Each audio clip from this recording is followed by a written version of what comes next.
Good morning, सुप्रभात। तो चलिए, हम लोग धर्म पढ़ रहे थे जिसमें जैन धर्म, बौद्ध धर्म, शैव धर्म पढ़ी थी। आज हम लोग वैष्णव धर्म, ईसाई धर्म, इस्लाम धर्म और पारसी धर्म के बारे में पढ़ेंगे। तो चलिए शुरू करते हैं। और शुरू करने से पहले मैं बोलना चाहूँगा कि पाठशाला एकेडमी जो यूट्यूब चैनल है उसको सब्सक्राइब करें, लाइक करें और शेयर करें और कमेंट करें और बेल आइकन बजाना ना भूलें ताकि नोटिफिकेशन जा सके। तो वैष्णव धर्म के बारे में पढ़ेंगे हम लोग। वैष्णव धर्म के विषय में प्रारंभिक जानकारी उपनिषदों से मिलता है। वैष्णव धर्म के बारे में जो जानकारी हम लोग को मिलता है वो कहाँ से मिलता है? तो उपनिषदों से मिलता है। इसका विकास भागवत धर्म से हुआ, यानी भागवत धर्म से ही इसका विकास हुआ है। पहले भागवत धर्म था, फिर वैष्णव धर्म बना। नारायण के पूजक मूलतः पंचरात्र कहे जाते हैं। जो नारायण की पूजा करते हैं उसे हम लोग पंचरात्र कहते हैं। नारायण की पूजा करने वालों क्या कहते हैं? पंचरात्र कहते हैं। वैष्णव धर्म के प्रवर्तक कृष्ण थे। वैष्णव धर्म के प्रवर्तक कौन थे? श्री कृष्ण, जो वृष्ण कबीले के थे, यानी वृष्ण कबीले के थे वो, और जिनका निवास स्थान मथुरा था। वही कृष्ण, वासुदेव कृष्ण जो थे, और वो वृषण कबीले के थे। उनका जो कबीला था, जिनका कुल था, यानी जिस कबीले में वो रहते थे वो वृषण कबीले का था। और इनका मूल स्थान जो था, निवास स्थान जो था, मथुरा था। कृष्ण का उल्लेख सर्वप्रथम छंदोग उपनिषद में देवकी पुत्र और अंगिरस के शिष्य के रूप में हुआ है। एक उपनिषद है छंदोग उपनिषद। उस उपनिषद में श्री कृष्ण को देवकी पुत्र और अंगिरस के शिष्य के बारे में बताया गया है। इस धरती पे माँ और गुरु बहुत ही महत्वपूर्ण होते हैं, जिसके बारे में छंदोग उपनिषद में बताया गया है। जो श्री कृष्ण थे वो माँ देवकी का पुत्र थे और अंगिरस का शिष्य थे। वासुदेव कृष्ण का सबसे प्रारंभिक अभिलेखीय उल्लेख वेशनगर स्तंभ अभिलेख से में पाया जाता है। जो श्री वासुदेव कृष्ण का जो अभिलेखीय उल्लेख है, सबसे पहले जो वासुदेव कृष्ण के बारे में उल्लेखित मिला है हम लोगों को, वो कहाँ से मिला है? तो वेशनगर स्तंभ अभिलेख से। वेशनगर में एक स्तंभ अभिलेख मिला है, उसमें से मिला है। कृष्ण के 10 अवतारों का उल्लेख मत्स्य पुराण में मिलता है। जो कृष्ण यानी विष्णु को ही कृष्ण कहा जाता है ना। तो विष्णु का 10 अवतार का उल्लेख मत्स्य पुराण में मिलता है। 10 अवतार इस प्रकार है। मत्स्य सबसे पहला अवतार मत्स्य है और इनका अवतारों का वर्णन भी मत्स्य पुराण में मिला है। किनका? विष्णु का अवतार का वर्णन मत्स्य पुराण में मिला है और सबसे पहला 10 अवतार में से पहला अवतार मत्स्य है। दूसरा कुर्रम, दूसरा बराह, यानी जो सूअर का जैसा होता है बराह, और उसके जो मुंह होता है, यानी जहाँ से वो उनके नाक पे सिंह होता है, बराह का नाक पे सिंह होता है। नरसिंह अवतार, वामन अवतार, परशुराम, राम, बलराम, बुद्ध एवं कल्कि अवतार होंगे। मत्स्य, कुर्रम, बराह, नरसिंह, वामन, परशुराम, राम, बलराम, बुद्ध एवं कल्कि। गुप्त काल में विष्णु का बराह अवतार सर्वाधिक प्रसिद्ध था। जो गुप्त काल था, जिसमें गुप्त राजाओं का शासक था, उस समय विष्णु का बराह अवतार के बारे में सर्वाधिक प्रसिद्ध अवतार माना जाता था। वैष्णव धर्म में ईश्वर को प्राप्त करने के लिए सर्वाधिक महत्व भक्ति को दिया गया है। यानी आप भक्ति करते हैं तो आप ईश्वर को प्राप्त कर सकते हैं। भगवान विष्णु के सुदर्शन चक्र में 6 तिलिया है। भगवान विष्णु जो हैं, उनके जो चक्र है सुदर्शन चक्र, यानी श्री कृष्ण का सुदर्शन चक्र है, उनमें 6 तिलिया है। आगे हम लोग कुछ मत के बारे में पढ़ेंगे एवं संप्रदाय के बारे में पढ़ेंगे और उसके आचार्य के बारे में पढ़ेंगे। वैष्णव संप्रदाय का जो मत था विशिष्टाद्वैत था। वैष्णव संप्रदाय का मत क्या था? विशिष्टाद्वैत।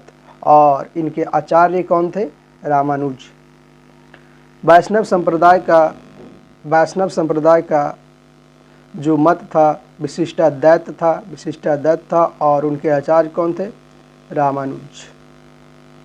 ब्रह्म संप्रदाय का जो मत था दैत्य था और इनका आचार्य थे आनंद तीर्थ। रुद्र संप्रदाय का जो मत था रुद्र संप्रदाय का शुद्ध द्वैत और इसका आचार्य था वल्लभाचार्य। सनक संप्रदाय का जो मत था द्वैताद्वैत था और इनका आचार्य थे निम्बिकाचार्य। याद रखिएगा, संप्रदाय उनके आचार्य। वैष्णव संप्रदाय रामानुज, ब्रह्म आनंद तीर्थ, रुद्र संप्रदाय वल्लभाचार्य, शनक संप्रदाय निम्बार्क। इस दर्शन के अनुसार मनुष्य भगवान के भिन्न और अभिन्न दोनों हैं। ये जो दर्शन है इससे हम लोगों को पता चलता है मनुष्य जो है भगवान से भिन्न भी है और अभिन्न भी है, यानी भगवान के जैसा भी है और भगवान से अलग भी है।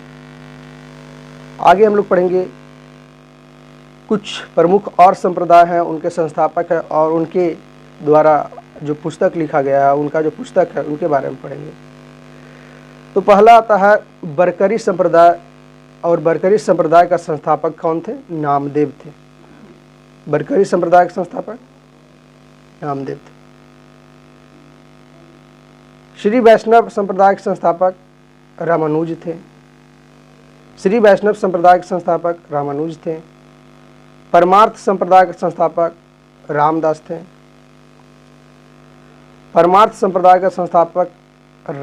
थे। राम भक्त का संस्थापक रामानंद थे। राम भक्त का संस्थापक कौन थे? रामानंद। परमार्थ का रामदास, श्री वैष्णव का रामानुज, बरकरी का नामदेव। श्री वैष्णव का जो पुस्तक है ब्रह्म सूत्र है। श्री वैष्णव संप्रदाय का जो पुस्तक है वो ब्रह्म सूत्र है। परमार्थ संप्रदाय का जो पुस्तक है दासबोध है और राम भक्त संप्रदाय का जो पुस्तक है अध्यात्म रामायण है। राम भक्त का अध्यात्म रामायण, परमार्थ का दासबोध और श्री वैष्णव का ब्रह्म सूत्र है।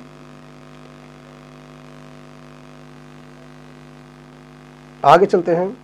अंकोर वाट का मंदिर कंबोडिया यानी कंबोज के राजा सूर्यवर्मन द्वितीय द्वारा बनवाया गया था। इस मंदिर में लगभग 10.5 मीटर ऊंची भगवान विष्णु की मूर्ति स्थापित है।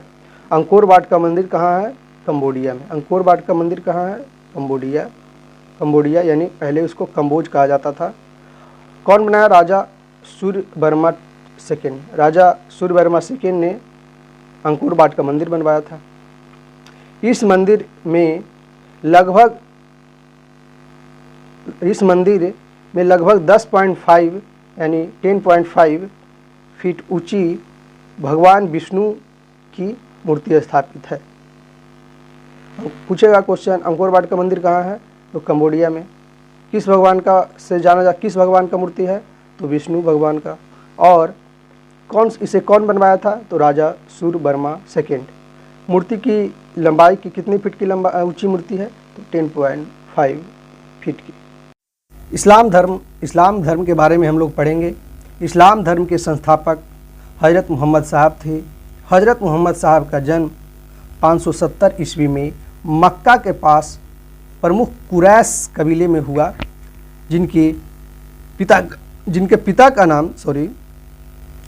उनके पिता का नाम अब्दुल्ला और माता का नाम अमीना थी।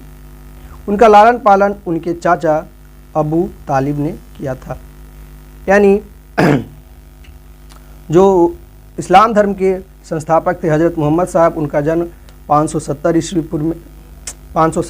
में मक्का के पास कुरैश कबीले में हुए। उनके पिता अब्दुल्ला और माता अमीना थी। इनका लालन पालन उनके चाचा अबू तालिब ने किया था। हज़रत मोहम्मद साहब को 610 ईस्वी में मक्का के पास हीरा नामक गुफा में ज्ञान की प्राप्ति हुई। हज़रत मोहम्मद साहब का ज्ञान की प्राप्ति कब हुआ? 610 ईस्वी में। कहाँ? मक्का के पास हीरा नामक गुफा में ज्ञान की प्राप्ति हुई।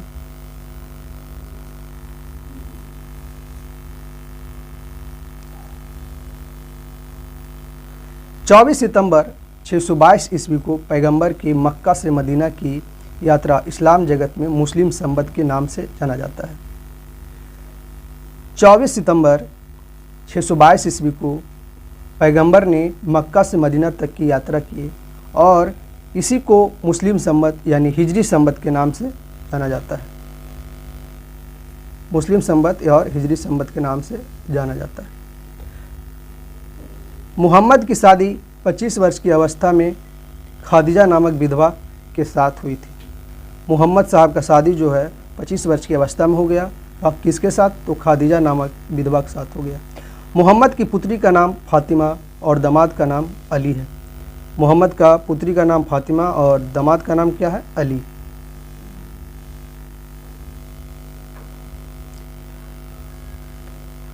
देवदूत जिब्रील ने पैगंबर मोहम्मद साहब को कुरान अरबी भाषा में संप्रेषित की। कुरान इस्लाम धर्म का पवित्र ग्रंथ है। यह पवित्र ग्रंथ 114 अध्यायों में बटी हुई और 6360 पद में बटा हुआ है। देवदूत जिब्रील जो थे ये पैगंबर मोहम्मद साहब को कुरान अरबी भाषा में संप्रेषित किए, यानी कुरान को अरबी भाषा में अनुवाद किए थे। कुरान इस्लाम धर्म का पवित्र ग्रंथ है। कुरान जो है इस्लाम धर्म का पवित्र ग्रंथ है। यह पवित्र ग्रंथ 114 अध्यायों में बटी हुई है। इसमें 6360 पद। पैगंबर मोहम्मद साहब ने कुरान की शिक्षाओं का उपदेश दिया, यानी जो मोहम्मद साहब थे वो कुरान में जो लिखा हुआ है उसका उपदेश दिए थे। हज़रत मोहम्मद साहब की मृत्यु 8 जून 632 ईस्वी में हो गया, यानी लगभग 62 वर्ष की अवस्था में इनकी मृत्यु हो गई थी। उन्हें यानी हज़रत मोहम्मद साहब को मदीना में दफनाया गया। मोहम्मद साहब की मृत्यु के बाद इस्लाम सुन्नी और शिया नामक 2 पंथों में बट गया। इस्लाम धर्म 2 पंथों में विभाजित हो जाता है, सुन्नी और शिया। सुन्नी उन्हें कहते हैं जो सुन्ना में विश्वास करते हैं। सुन्नी उन्हें कहते हैं जो सुन्ना में विश्वास करते हैं। सुन्ना है क्या? तो सुन्ना पैगंबर मोहम्मद साहब के कथनों और कार्यों के बारे में विवरण देता है। शिया अली की शिक्षाओं में विश्वास करते हैं तथा उन्हें मोहम्मद साहब का न्याय सम्मत उत्तराधिकारी मानते हैं। अली जो हैं मोहम्मद साहब को शिया लोग जो हैं अली को मोहम्मद साहब का उत्तराधिकारी मानते हैं। अली मोहम्मद साहब का दामाद थे। कौन थे? दामाद। अली की हत्या 661 ईस्वी में तथा अली के पुत्र हुसैन की हत्या 680 ईस्वी में वो कर दी गई। अली की हत्या 661 ईस्वी में और हुसैन जो अली के पुत्र थे उनकी हत्या 680 ईस्वी में कर दी गई। हुसैन को करबला यानी इराक में है, करबला नामक स्थान पर हत्या कर दी गया और इन दोनों हत्या से शिया को निश्चित मत का रूप दे दिया गया। निश्चित मत यानी एक मत का रूप दे दिया गया, मतलब कि एक धर्म का एक भाग का रूप दे दिया गया। पैगंबर मोहम्मद साहब के उत्तराधिकारी खलीफा कहलाएं। इस्लाम जगत में खलीफा पद 1924 ईस्वी तक रहा। 1924 ईस्वी में इसे तुर्की के शासक मुस्तफ़ा कलाम पाशा ने समाप्त कर दिया। जो इस्लाम धर्म का जो यानी पैगंबर मोहम्मद साहब के जो उत्तराधिकारी हुए वो क्या कहलाए? खलीफा कहलाए। और ये जो इस्लाम जगत में खलीफा पद जो था वो 1924 ईस्वी में समाप्त कर दिया गया। यानी 1924 ईस्वी तक रहा, लेकिन 1924 ईस्वी के बाद इसे समाप्त कर दिया। समाप्त कौन किया? तो तुर्की का शासक एक थे मुस्तफ़ा कलाम पाशा। मुस्तफ़ा कलाम पाशा ने इसे समाप्त कर दिया। इब्न इसाक ने सर्वप्रथम पैगंबर साहब का जीवन चरित्र लिखा। इब्न इसाक एक व्यक्ति थे, एक लेखक थे, जो पैगंबर मोहम्मद साहब का जीवन चरित्र को लिखा। मोहम्मद साहब पैगंबर के जन्मदिन पर ईद ए मिलाद उन नबी पर्व मनाया जाता है। पैगंबर मोहम्मद साहब का जो जन्मदिन है, उस जन्मदिन पर ईद ए मिलाद उन नबी नामक पर्व मनाया जाता है। भारत में सर्वप्रथम इस्लाम का आगमन अरबों के जरिए हुआ। भारत में इस्लाम का जो आगमन है अरब वासियों के जरिए हुआ। 712 ईस्वी में अरबों ने सिंध पर जीत हासिल किया। 712 ईस्वी में अरब के लोग ने सिंध पर जीत हासिल किया और सबसे पहले भारत के इसी भाग में इस्लाम एक महत्वपूर्ण धर्म बना। जो सिंध प्रांत था, उसी सिंध प्रांत में सबसे पहले इस्लाम भारत में एक महत्वपूर्ण धर्म बन के उभरा। 712 ईस्वी में मोहम्मद बिन कासिम जो था वो भारत पर आक्रमण किया था और जीता था। नमाज के दौरान मुसलमान मक्का की तरफ मुंह करके खड़े होते हैं। भारत से मक्का पश्चिम की ओर पड़ता है। भारत से मक्का जो है पश्चिम की ओर पड़ता है। मक्का की ओर को दिशा को किबला कहते हैं। मक्का की ओर जो दिशा है उसे किबला कहते हैं, यानी पश्चिम दिशा को उर्दू में क्या कहते हैं? किबला कहते हैं। और मुसलमान जो नमाज पढ़ते हैं, मुस्लिम लोग नमाज जो पढ़ते हैं वो मक्का की ओर मुँह करके पढ़ते हैं, यानी पश्चिम की ओर मुँह करके पढ़ते हैं। तो चलिए आगे हम लोग ईसाई धर्म के बारे में कुछ बातें ध्यान देते हैं। ईसाई धर्म के संस्थापक ईसा मसीह हैं। वह प्रमुख ग्रंथ बाइबिल है। ईसाई धर्म का जो संस्थापक हैं ईसा मसीह हैं और इनका प्रमुख ग्रंथ बाइबल है। जैसे इस्लाम का पवित्र ग्रंथ जो था कुरान था, उसी तरह ईसाई धर्म का पवित्र ग्रंथ बाइबल है। ईसा मसीह का जन्म जेरूशलम के निकट बैतलहम नामक स्थान पर हुआ था। ईसा मसीह का जन्म जो है जेरूशलम के निकट बैतलहम नामक स्थान पर हुआ था। ईसा के जन्म दिवस को क्रिसमस के रूप में मनाया जाता है। ईसा मसीह के जन्म दिवस को क्रिसमस के रूप में मनाया जाता है। जो क्रिसमस मनाया जाता है दिसंबर में, वो ईसा मसीह के जन्म दिवस पर ही मनाया जाता है। ईसा मसीह के माता का नाम मेरी और पिता का नाम जोसेफ था। यानी ईसा मसीह का जो माता के नाम था वो मेरी था और पिता का नाम जोसेफ था। ईसा ने अपने जीवन के प्रथम 30 वर्ष तक बढ़ई के रूप में बैतलहम के निकट नाजरेत इजराइल में बिताया। ईसा मसीह जो थे अपने जीवन का 30 वर्ष वो बढ़ई के रूप में बैतलहम के निकट नाजरेत यानी इजराइल में बिताया। उनका संघर्ष के दिन में वो एक बढ़ई के रूप में काम किए। ईसा मसीह के प्रथम 2 शिष्य थे, एंड्रूस और पीटर। ईसा मसीह के 2 पुत्र थे, एंड्रूस और पीटर। ईसा मसीह को सूली पर रोमन गवर्नर पोंटियस ने चढ़ाया था। ईसा मसीह को सूली पर जो है रोमन गवर्नर पोंटियस, रोम का गवर्नर, रोमन गवर्नर था कौन? पोंटियस ने ईसा मसीह को सूली पर चढ़ा दिया। ईसा मसीह को 33 ईस्वी में सूली पर चढ़ाया गया था। यानी 33 ईस्वी यानी ईसा मसीह के जन्म के बाद 33वें वर्ष में वो उनको सूली पर चढ़ा दिया गया। ईसाई धर्म का सबसे पवित्र चिन्ह जो है क्रॉस है। इस तरह से ये है ईसाई धर्म का पवित्र चिन्ह। ईसाई त्रिरत्न में विश्वास रखते हैं। वे हैं ईश्वर पिता, ईश्वर पुत्र और ईश्वर पवित्र आत्मा। ईश्वर पिता, ईश्वर पुत्र और ईश्वर पवित्र आत्मा जो है ईसाई धर्म के त्रिरत्न है। 12वीं शताब्दी में फ्रांस में आरंभिक भवनों की तुलना में अधिक ऊंचे व हल्के चर्चों के निर्माण प्रारंभ हुआ। 12वीं शताब्दी में फ्रांस में कुछ भवन बनने लगे जो सामान्य भवन यानी और भवन की तुलना में ऊंचा था। और वास्तुकला की यह शैली गोथिक नाम से जानी जाती है, जो जिस शैली में चर्च बनता है, जिस वास्तुकला में चर्च बनता है, उस शैली को गोथिक नाम से जानी जाती है। इस वास्तुकलात्मक शैली के सर्वोत्कृष्ट उदाहरणों में एक पेरिस का नॉट्रे-डेम चर्च है।